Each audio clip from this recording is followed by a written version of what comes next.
primitive medical care of a species that had barely begun to conquer its own diseases.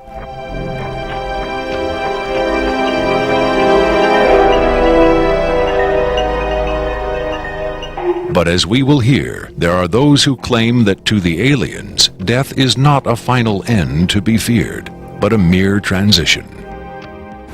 It was in the late 40s and early 50s that the U.S. government's policy toward UFOs was formulated.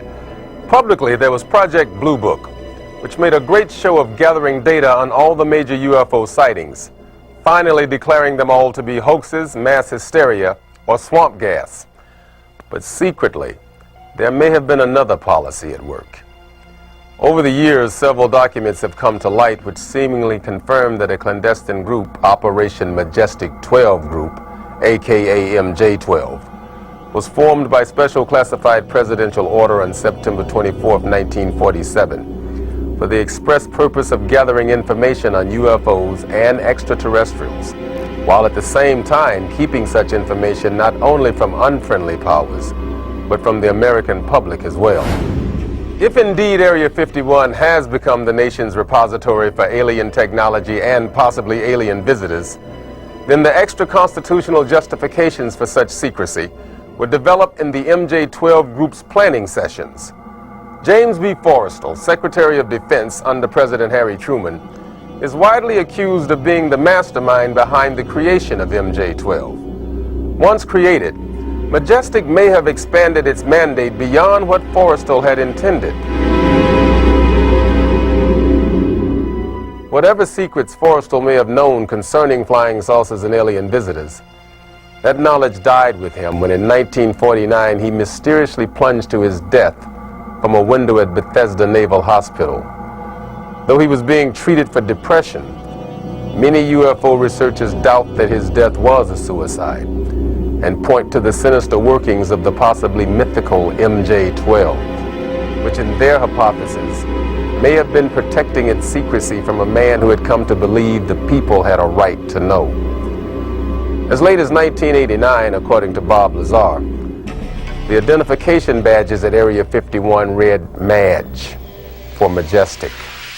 In December 1994, a document purporting to be the majestic12 Group Special Operations Manual was leaked to a noted UFO researcher. It contains the following directive under the heading Isolation and Custody. EBEs will be detained by whatever means are necessary and removed to a secure location as soon as possible.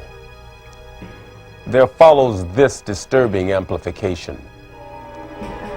Although it is preferable to maintain the physical well-being of any entity, the loss of EBE life is considered acceptable if conditions or delays to preserve that life in any way compromise the security of the operations. From the beginning of the UFO age, it seems, secrecy was always the government's prime directive. In 1988, another anonymous government source, codenamed Falcon, claimed that a second extraterrestrial biological entity, EBE2, voluntarily became a guest of our government, allowing himself to be examined and interviewed. In this scenario, Area 51 became, for a time at least, a sort of extraterrestrial embassy, the setting for mankind's first attempt at diplomacy with beings from another world. Different sources disagree as to how communication was established.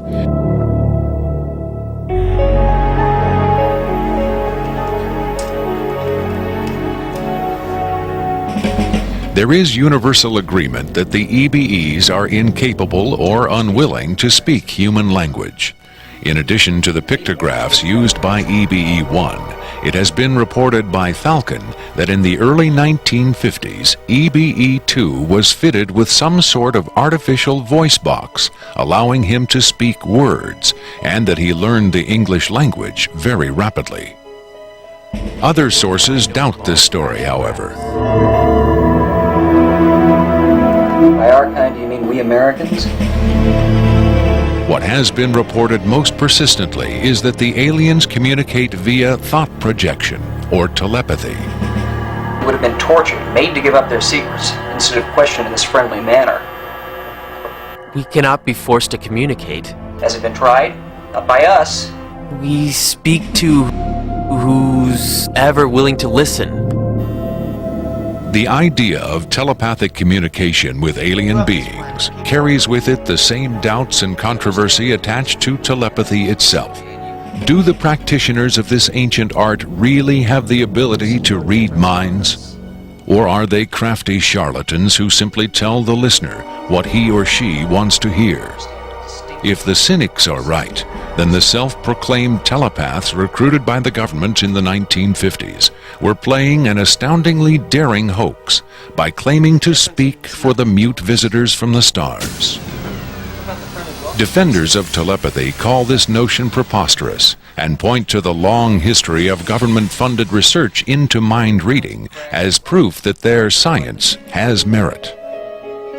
In the last 4 decades, there have been persistent, often contradictory rumors and even eyewitness accounts of other alien visitors meeting secretly with military or government officials.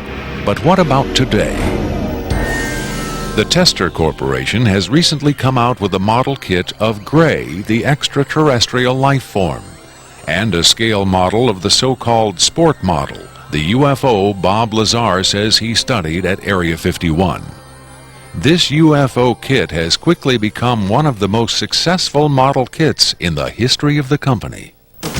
If the military is, in fact, conducting tests of extraterrestrial spacecraft at Area 51,